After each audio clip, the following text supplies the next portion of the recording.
शांति मिलती है उस शरीर की थकान मिटती है। ध्यान में जो शांति मिलती है 84 लाख जन्मों की पशुता की वासनाएं हटती है और परमात्मा रस मिलता है।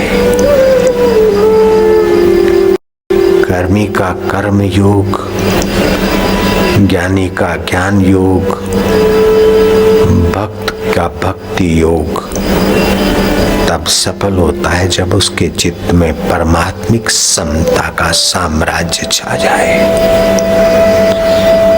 उसी परमात्मा समता के साम्राज्य के साक्षात्कार को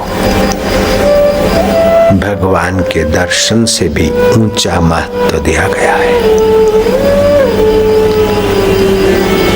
प्रचेताओं को भगवान शंकर के दर्शन हुए थे और साधना पद्धति नारायण मंत्र मिला।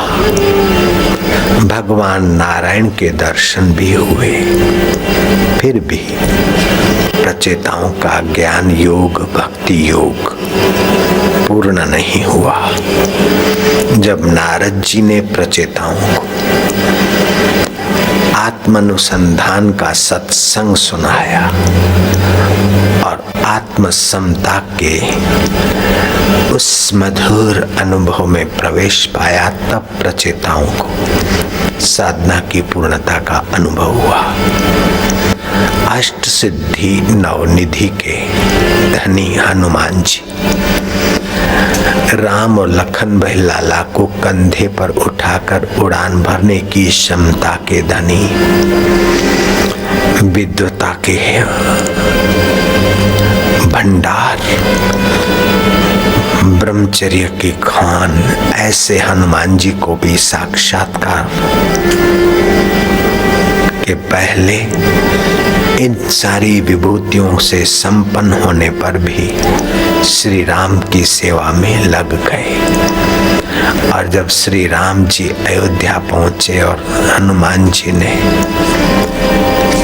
कीमती हीरों का हार दिया,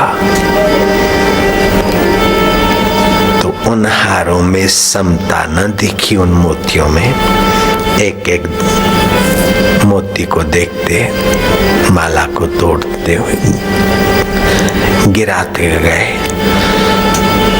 जौहरियों को लगा कि तो क्या जाने इतने कीमती हीरों को, लेकिन राम जी जौहरियों से ज्यादा ऊंचे जौहरी थे। हनुमान जी बेसमता का साक्षात्कार का हीरा खोजते थे, चाहते थे श्री राम से। राम जी ने जब उन्हें उपनिषदों का उपदेश दिया और हनुमान जी को आत्म साक्षात्कार हुआ, राम जी पूछते हैं कि हनुमान जी अब मैं कैसा लगता हूँ? हनुमान जी कहते व्यवहार दृष्टया स्वामी तो हम सेवक अहम, जगत दृष्टया ईश्वरो तुम जीवो अहम, तत्व दृष्टया सो अहम।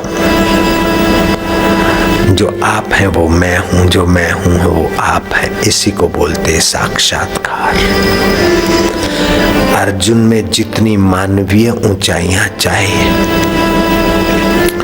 जितनी संयम और साधना की ऊंचाइयां चाहिए,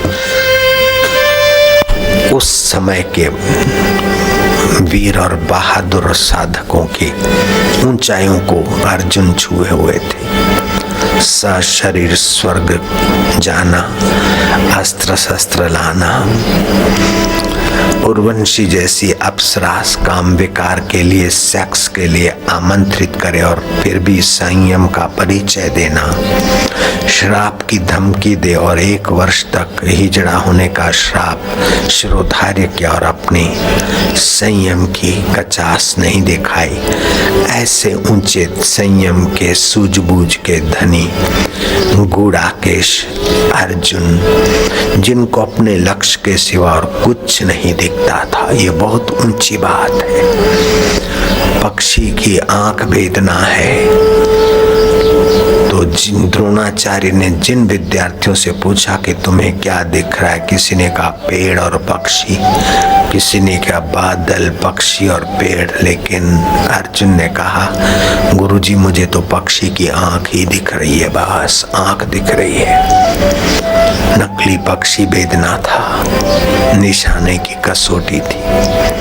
ऐसा लक्ष्यार्थी अर्जुन महाभारत के युद्ध के समय भगवान का सानिध्य पाया हुआ अर्जुन भी किम कर्तव्य मूड हो गया जब तक भगवान का साक्षात्कार नहीं हुआ था। तो भगवान के साकार दर्शन हो जाए मंथरा को, तब भी कपटी रह सकती है। प्रचेताओं को शिव और नारायण के दर्शन हुए, फिर भी आत्म साक्षात्कार बाकी था। आत्म साक्षात्कार नारद जी के उपदेश से हुआ, तब भी पूर्ण हुए। रामकृष्ण देव को काली के दर्शन होते थे, बातचीत होती थी, उनके हाथ का प्रसाद काली माता लेती थी, उनके सूंघे हुए फूल काली माता स्वीकार करती थी। फिर भी तोतापुरी की गुरु कृपा जब तक रामकृष्ण पर नहीं थी, तो माँ ने ही कहा कि गुरु से दीक्षा लो। रामकृष्ण ने पूछा कि अभी भी दीक्षा लेना बाकी है? माने का जरूर। रामकृष्ण ने दीक्षा ली और आत्म उपदेश मिला, तब साक्षात्कार हुआ, पूर्ण गुरु कृपा मिली, पूर्ण